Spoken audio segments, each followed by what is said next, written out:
What's going on? Welcome back to another episode of GoldView. I'm your co-host, Eric. I'm your co-host, Aaron, man. What's going on with you, man? Man, nothing much, man. I'm over here chilling on this in middle of the week, man. Excuse me, but we rolling. We back in the midst of football. We got our first taste, man. Y'all see the title. Y'all know why we here, man. But I'm good, man. I'm happy, man. How you feeling, man? Feeling pretty good, man. Can't complain. Oh, here, right. Weather been kind of rainy. But, it's been cool. Last summer was hot. This summer's just been rainy as hell. So I'm cooler, man. Been a little bit more wet than usual. Okay. But man, well, man, nah, man. Y'all see the title, man. We know why y'all here, man. We're gonna talk about our first taste of NFL preseason action from our favorite teams, the Carolina Panthers and the Indianapolis Colts, man. And we also gotta wrap up our NFL division rankings heading into the 2025 NFL season, man. We got the AFC and the NFC East, man. So what we gonna kick it off with first, Aaron? Oh, man, we're going to go ahead and jump right into Colts preseason week 1, man. We're going to jump right into that, though. And a lot happened. A lot happened. Yeah.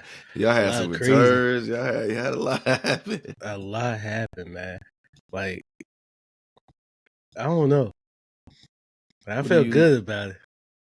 I felt good about it. But I didn't feel good about it. It was like a mix, man. It was like a mix. Okay. Man, I ain't gonna lie, though. After that punt return, I was like, man, I ain't watching this shit no more.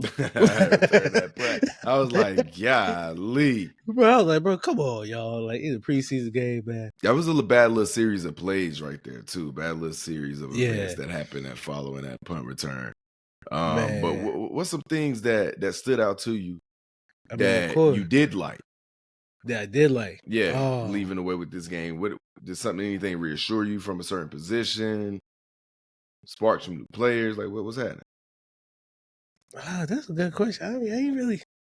I mean, it was just like a normal football game, but it was just like I didn't really take too much from it. I did like what I seen from Anthony Richardson early on before the miss, like before he missed that blitz coming from the edge rusher. But I mean, Daniel Jones looked pretty good. I mean, he went 10 for 21, 144 yards. I mean, that's just normal Daniel Jones things. But yeah, I mean, like we really didn't play all the starters like that. So just like hopefully game 2 we get to see. Well, you know what? My bad, y'all. I did like what I see from Tyler Warren and Eddie Mitchell. I did like what I see.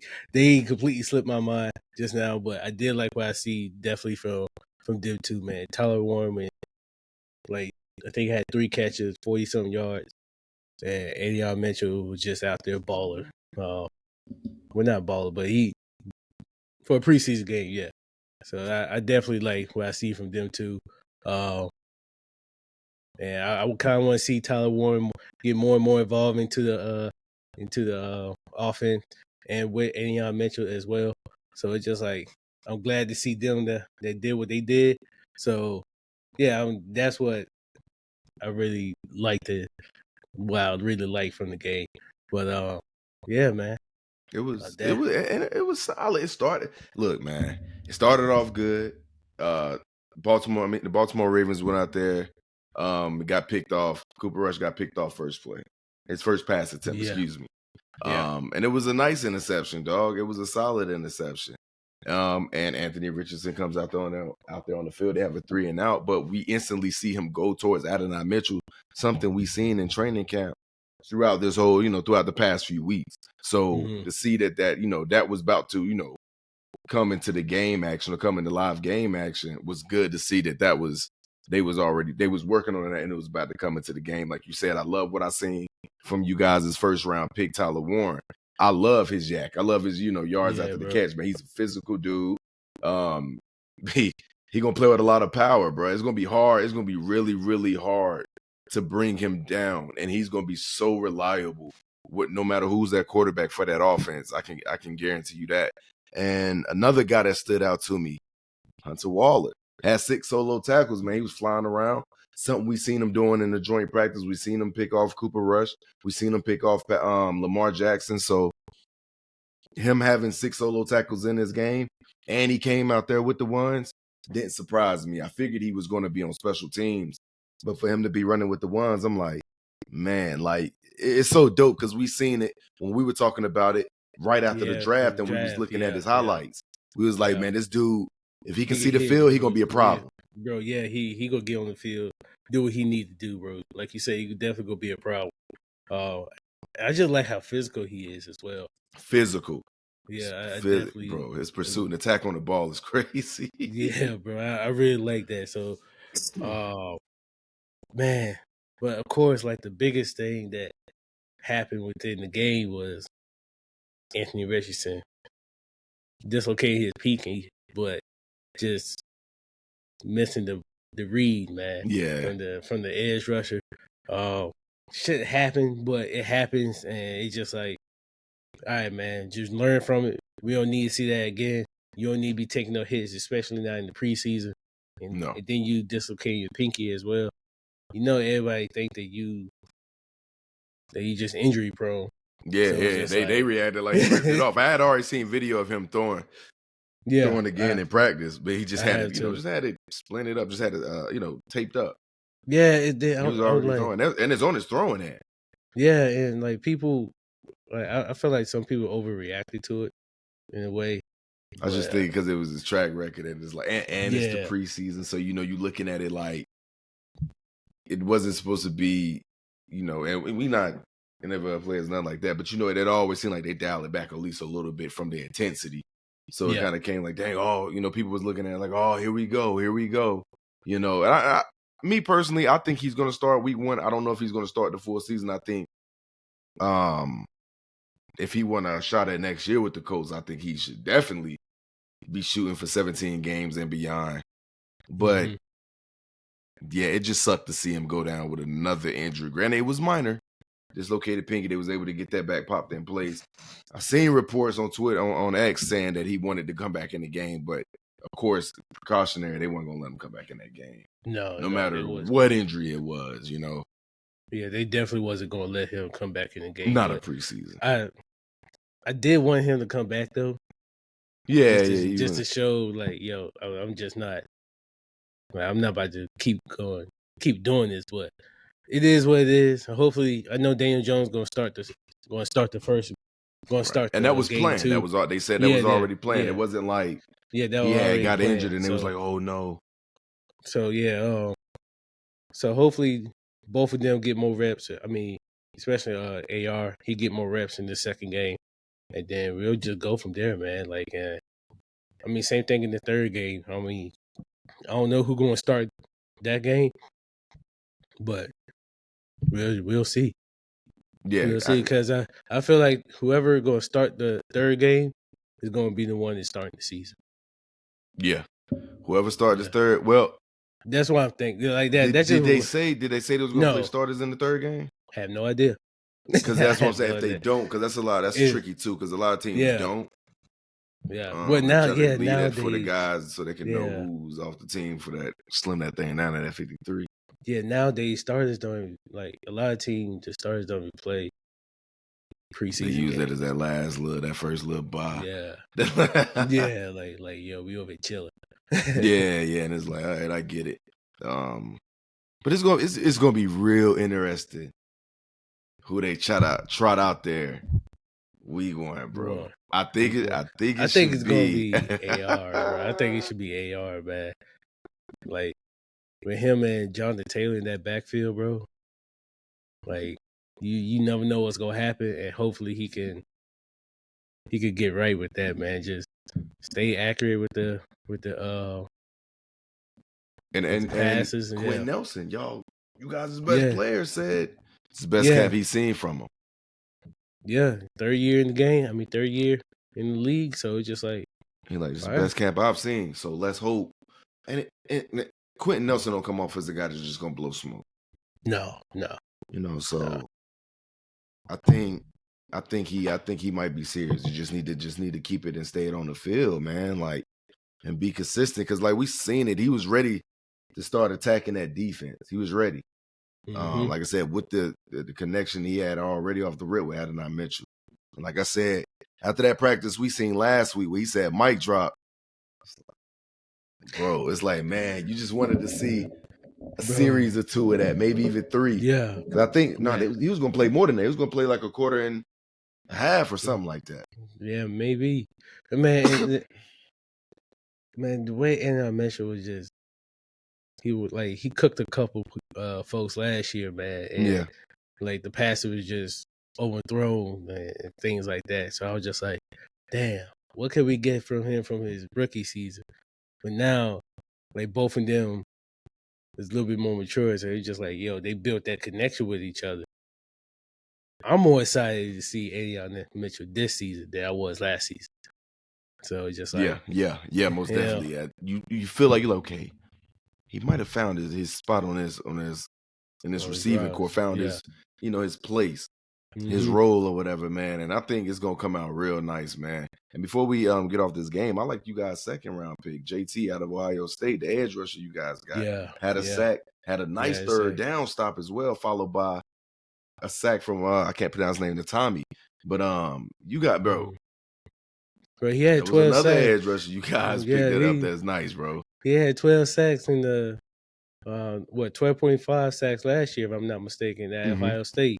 So man, look, hey, just go get the quarterback, man. It's a passing league. Just go get the quarterback. Yep. So like I said, I like the picks you got on defense this year. I like what you guys did with your defense as a whole.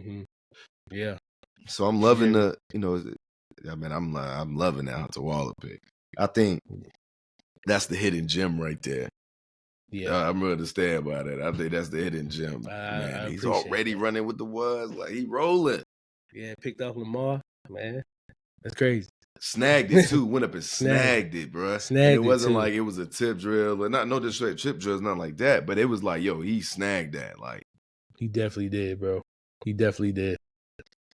Man, let's go ahead and jump into the Panthers preseason, man. Week 1, game 1, man. How you felt about it? Everything. I felt okay. Bryce only played 3 series. He scored, tied it up. Then after that drive, he was out. But I felt pretty good from what I seen from my starters on an offensive standpoint. I know I left guard Damian Lewis didn't play. So the guy that filled in from him, let up a sack or whatnot on the first drive. But Bryce Young looked sharp. Bryce Young looked decent. The first drive, like I said, he got sacked, threw a check down, and that was pretty much it. But we seen what happened on that second drive when he connected with Teteroy McMillan on that 30-yard go route down the sideline. Good. That was a dime. That was a hell of a dime, hell of a catch right there, bro. That was a dime, bro. Bryce didn't even go through all his reads. It's like he knew. He was like, bro, he was gonna be open. Single coverage, single eye safety. We rolling, bro. All right, this is what you here for. This is what they drafted you for. So let's see. Let's put it to work. See what's happening with it. Bro, he dropped that thing right in the bucket, bro. Right in a bucket, bro. And then, man, you want to talk about players getting out? Xavier Legette got ejected, for getting into a fight with one of the DBs over there, man. Yeah, man. And I was still kind of hyped from the few plays before. I'm like, yo. So I see them like, dang, what's going on? Man, Xavier Legette threw like 2 or 3 punches. Maybe about 4. Maybe 4. He tried to get with a double leg. He tried to go down. Got his helmet ripped off. I was like, whoa, man, what's going on? I was like, bro, what y'all got going on, man? It's a preseason game, man. Damn. For real, man. But, and I think that's the beginning to a weird story that we're about to see this Carolina Panther season. Just keep that moment right there in the back of your mind as this season progresses. And I want to see if that turns into more opportunities for Jalen Coker. And the reason I say that is because after he went out, Jalen Coker came in and called a touchdown. The only touchdown of the game. Jalen Coker also came in. It was called back because it was offsetting penalties. But he called a one-handed, 20, 30-yard pass. So I'm like, man, he had some nice catches in his game, and he's been tearing it up in training camp as well. He had a 92-yard play last year that I like from Bryce Young to Jalen Coker against the Cowboys in Dallas last year.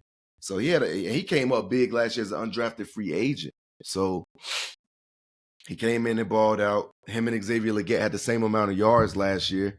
Xavier Legette had a few more opportunities too, but so you thinking Coker gonna get more opportunities this year, or he gonna be more of an impact receiver than Xavier Legette? I don't know. That's why I want to say keep a little eye on that situation right there, because I'm like, I do think Xavier Legette was about to show some of that year 2 step in that, in that first preseason game, but he went out way too quick. I mean, that was the first drive. He went out quick, Yeah, him and AR was on the same thing. Yeah, they just went out quick. So it was like, they just got out quick. Yeah, so I'm like, man. So I don't want to sit here and just be like, Xavier Legette was my pick last year, and I'm still gonna stand. But I think he's a good, solid receiver, or can be a solid receiver. But you don't want to mess up your opportunities, bro. You don't want to give your plate to another solid guy who gonna clean them up, man. For real, like. Bro. And Coker is coming with it. He's reliable. He's consistent. Hands was never a problem. Yeah, man. And then you got other receivers in the receiver room with Horn and them Renfro, Thielen, like he go spread the ball around. I really feel like Bryce is really going to spread the ball around, and that's his style of play anyway, off the rip. So yeah, you got to be careful, bro. You got to be careful, bro, because he gonna spread that thing around anyway. How he maneuver and moves outside the pocket. Like, and I ain't gonna lie, man. The one thing I do like Bryce Young accuracy, man. Accuracy, bro. And that touchdown pass when he rolled out to the right and directed Jalen Coker back to the left and threw a dart. Granted, it was only about 15 to 20 yards, but man, that thing was on the line. It was a dart, man. I've always liked Bryce Young accuracy, man. Like, I'd be like, damn, that was a dime, another damn dime. And every time he throw a dime, you texting me, Ted, that was a dime. I be like, bro, I see it. I see right, it. You've been on it, man. Yeah, I know, man. All right, bro, because it just be his ball placement and the anticipation that he plays with. And I've been, but it's great, bro. I love his anticipation. The anticipation he had on what could have been a Teteroy McMillan touchdown. He was already releasing it before Teteroy McMillan was even out of his brain, bro. Yeah, bro. I'm like, wow. Like, and as soon as he turned around, it was in the midst, bro. It was in the midst. And all Teteroy McMillan could do was just get a thumbs up, because he was like, yo, nah. Keep doing what you doing, bro. That's me. Yeah, that was on me, man. And that's what's up, like, as a rookie, like that's how you build a chemistry with the quarterback. Yeah. You understanding, like, okay, you're playing with that type of anticipation. All right, okay. All right, yeah. But I need to get mine up. I wonder if he low-key underestimated, not his skill set, but underestimated the chemistry and his timing already. You know what I'm saying? Like, I wonder if he was like, man, that's something that got to develop a little longer. I still do have to develop, but man, that was. I just think. I don't think it was really that. I just think for that particular play, he just didn't get his hands up quick enough. Like, it was immediate. As soon as he turned around, it boom. Yeah. That's all I think. I felt like, cause you could definitely see the chemistry between them two now, and it's like T-Mac been the main focus throughout the training camp. So it's just like, yo, let me just. Which was already expected. Like, man, we pitch you at 8. We're gonna try to get these miles. We're gonna put the miles on you, man. We gotta get our money's worth, our draft compensation worth, and see what you working with, bro. And so far, of course he's gonna have some rookie bumps, some bruises. Hell, you remember? I don't know if you remember Jamar Chase when he first came in the preseason. He had some drops. I remember he was saying how the ball don't have the white lines on it like in college. Yeah. So he had to get used to catching. Yeah, people was overreacting, going crazy. But look at him now. Look at him. I mean, shit, some argue he's the best, or between him and Justin Jefferson. So man, they gonna have their bumps and bruises, man. Yeah, most definitely. But they gonna build that chemistry together. You guys get your running game right. I mean, of course, with Chuba Hubbard, man, that y'all season. I don't know how many games y'all gonna win this season. A lot of people saying that y'all gonna be the sleeper team. Well, I mean, you possibly can be, and then I'll just roll from there, man. Like I think so, man. Because the picks are are looking good, bro. I think the pass rush could have looked a little better outside of Nick Scourton. This our second round pick out of Texas A&M, who looked good. Powers, he had the only sack on Shador, so Shador had 2 sacks on him, but he had a sack on Shador, and he looked good. He was relentless with chasing them down, bro. That man was relentless trying to hog Shador down on that play. That was the play that Shador was running all over the place. Yeah, I remember. Yeah. He was, bro. Yeah, Shador was all over. I remember that. Yeah, bro. Yeah, man. Nick Scourton was relentless on that. And another undrafted free agent, Corey Thornton, was all over the field, man. Corey Thornton was all over the field. Hey, hats off to that dude. Bro had a couple of pass breakups that was looking good, and a couple of solid, stops and tackles, man. So yeah, man. Shador Sanders did do his thing. Oh man, Buddy balled. But yeah, he absolutely balled, bro. Buddy, that's the flip side to this game. Yeah, the flip side to it is Buddy ball. Like Buddy, Shador 14 for 23, 138, 2 touchdowns. Got to the red zone and delivered it in there twice. Man, he absolutely balled out. Yeah, it was leading receivers. It was that one play he led his tight end with the one hand catch. I'm like, man, that was a man. Yeah. I was like, yo, that was clean, bro. And then I believe on one of the touchdown passes, man. One of y'all players came up, he stepped to the side and still delivered the ball for a touchdown pass. Another smooth play. What we seen, man, and you know why it's not surprising? Because the same reason I believe that a lot of teams may not care for him, or execs or whoever you say may not care for him, which is because they believe, his charisma can be braggadocious or whatever they think of it, bro, is the reason why I think he's going to succeed is because he's so comfortable in who he is on the field. He's so comfortable in his talents. He know what he can do, and he's comfortable. When Shador says something about himself or his talent, man, you believe it. You believe that he believe it. Like, he's not just saying it just for clout. He really believe it. And I feel like once they give him the more reps with the starters with the ones on the field, and they really show who he showed them who he is, right? It's gonna be a no-brainer that they're gonna have to play. He'll eventually be that number one dude. We know it's gonna be Joe Flacco that's gonna get trotted out there to begin with. We know that. But I think eventually, and that may be good for him. Yeah, it may be good for them until they can figure out what direction they want to go as an organization, because they're in a weird spot right now in Cleveland. Yeah, man, they in a weird spot. Solid roster, but it's just, what direction are we going? You still got Watson hanging around. You got Kenny Pickett on the roster, Dylan Gabriel with Joe Flacco. I think Shador should take over once some of that clear out. Yeah, I feel like they have to clear it out. Not everybody can't make the team. Like, all the quarterbacks can't be on the team. Right. Unless unless you go be short in another department, which is crazy. I think Kenny Pickett probably don't make the team. He's already nursing the injury, a hamstring injury. They ain't gonna be able to see him in preseason, and what we seen prior ain't been. What do you? I don't even know why they got him personally, but for real, like, if you knew you was gonna draft 1-2. And sign a veteran, and you got one on the roster. Granted, Deshaun Watson is injured, but that's quarterback overload over there, man. The Browns owner, he ain't what Shador Sanders, man. No, he didn't. He said that. No, he didn't. Yeah, that's why. Why they got Kenny Pickett, man. Shador should just play it safe. Me personally, like I said, I think it'd be cool if he don't play this shit. Maybe play after week 10 or something. I think they should clear out some of the load, some of the bad, the negativity, or whatever you want to call it, in that organization before so they can know next season going in, like, yo, you are the guy. You are the guy. Because I think I just don't want him to get lumped up in all that. And I feel like they'll easily do that.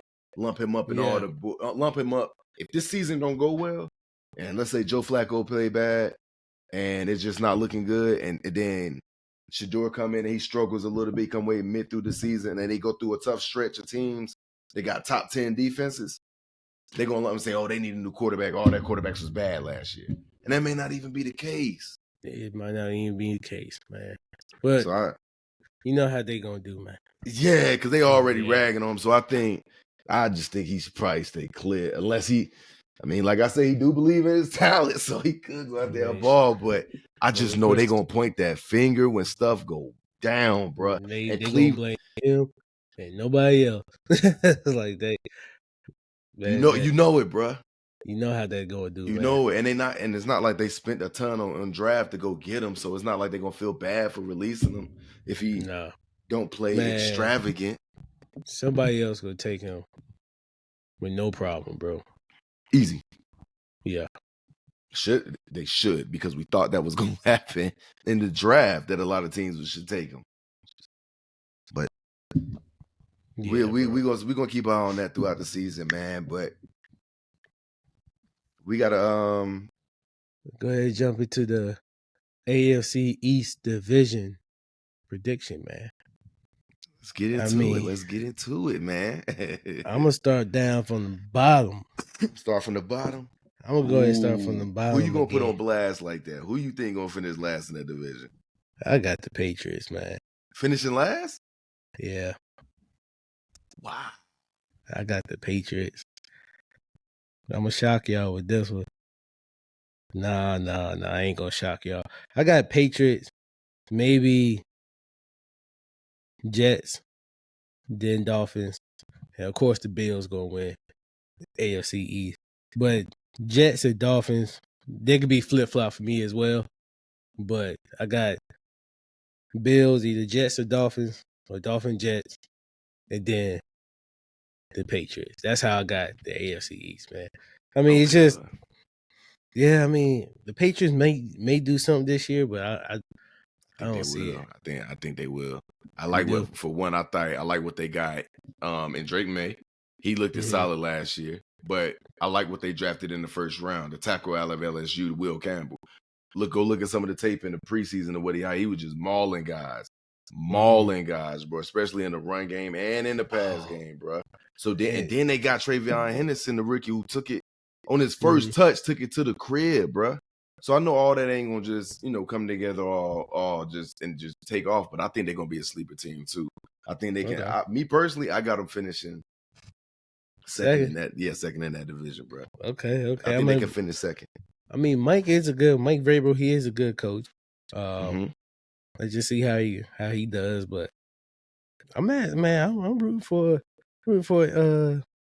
Aaron Glenn and Justin Fields. I mean, Garrett Wilson.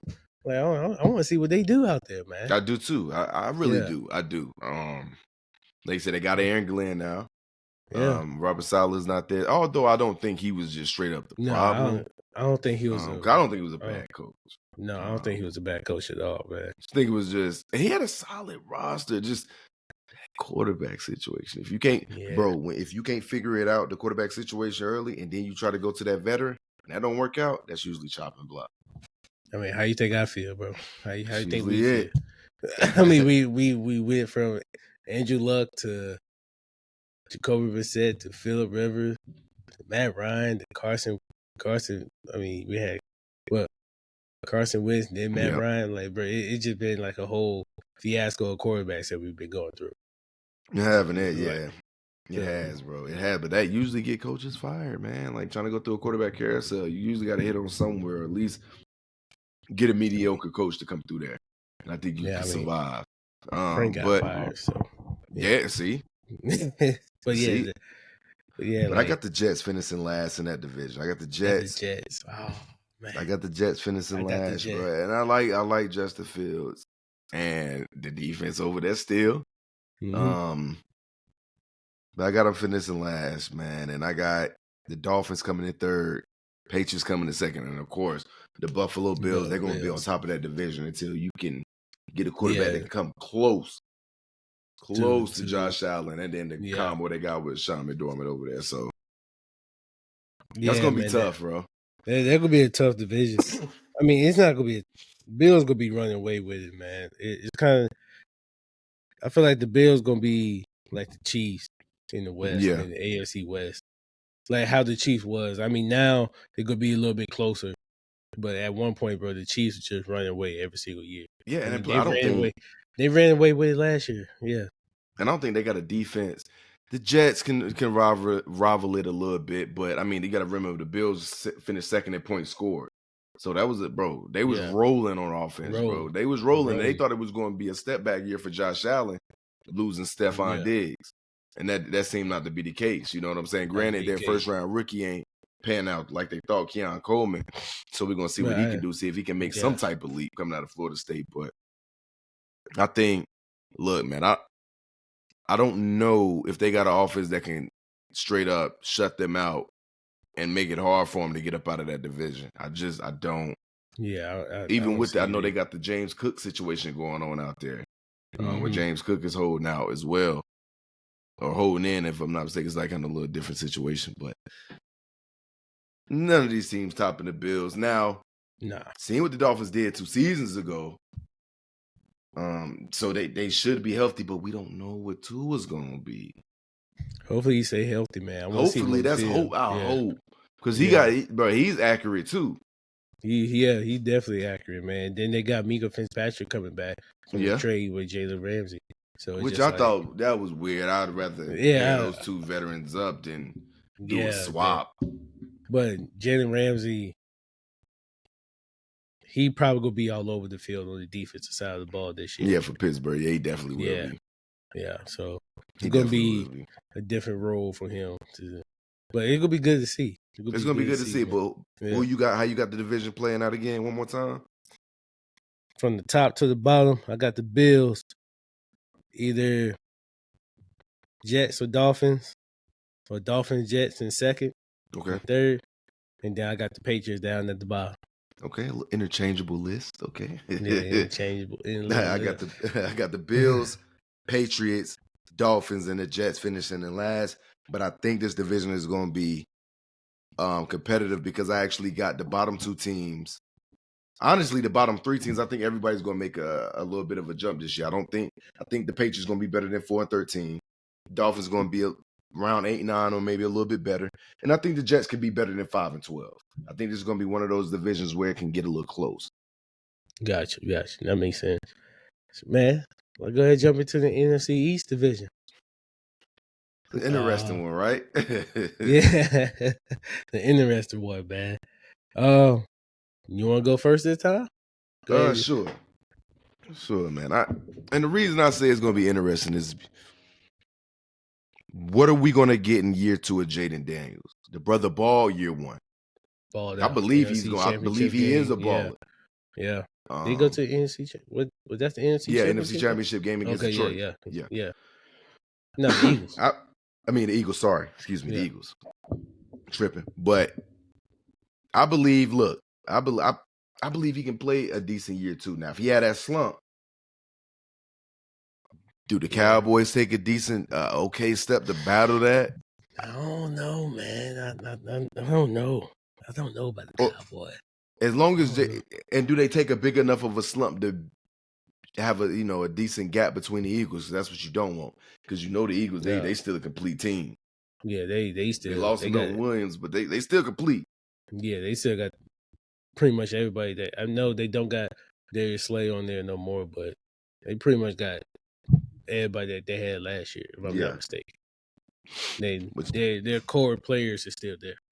Right, man. So it's going to be. I think they're going to finish first. I know. I can say that with confidence that the Eagles will finish first in this division. I got Eagles in first. Commanders second. I do not think that was a blip. I think that roster is good. I like what they doing under Dan Quinn, and bro. He bringing back the old Riverboat Ron thing where he going for it every 4th down. He told the Bucks up. He went for it every 4th down.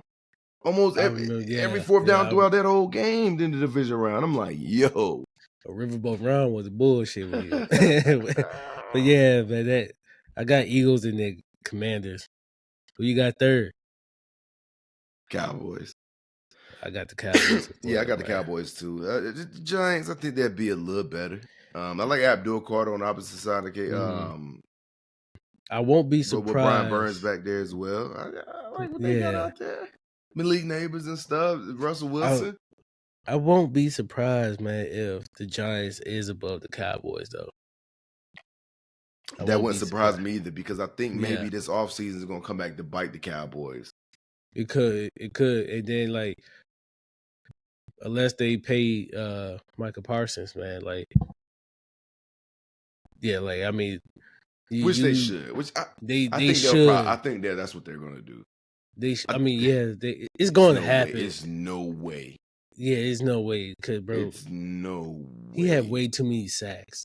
Like he's 12, like that, yeah, bro. Like 12 sacks in the first 4 seasons, bro. Like Michael Parsons is like that. Bro. It's like that, bro. So I think he stays. They're silly for even letting it get this far out of control. Yeah, and then Jerry Jones doing all that weird stuff, like man, trying to going bring over him the in. man agent. Come on, man. Yeah, like come on, man. Like this, like to me, that would have been a red flag. Like, all right, you trying to do something shady? Why not go to my agent and don't cover it up saying, "Oh, we got that type of relationship or whatnot." No, that's what I hired my agent for. Mm-hmm. Like, and I don't know, man. So it's like with that being said, like I really wouldn't be surprised if the Cowboys is last in this division. But if they aren't, but yeah, I definitely got Eagles, Commanders, Cowboys, and Giants like that. That's where I have it, like straight up. Them Commanders and Eagles game gonna be interesting this year, bro. What? Yo, that's gonna be crazy, bro. What? They're gonna be a crazy game. They are gonna be great this year, bro. Great. Yeah. And they got we know Terry McLaurin requested a trade. Hopefully they get that situated. Yeah. They got Debo out there, but they lost De'Ami Brown, one of their other young receivers that balled out last year. Mm-hmm. But as long as they can re-sign Terry McLaurin and pair him up with Debo, it could be dangerous. Because JD can run the rock too. Yeah, that could be a problem, bro. That's gonna be a problem, man. Man, they got some weapons on offense, man. But one more time, who you? They definitely got some weapons on offense. Yeah. But one more time, who you got? I mean, I got the same as you, man. Eagles, Commanders, Cowboys, and the New York Giants coming in last in the NFC East division. Yeah. That's what I got. Yeah. That's what I got, man. Yeah, man. So that's all I got for y'all today, man. We went through the Colts and Panthers Week 1, Game 1, and we gave our NFC East divisions for NFC and AFC East division predictions, y'all. So please like, comment, and subscribe to GoldView. We'll catch y'all next week, man. Holla at us. Peace.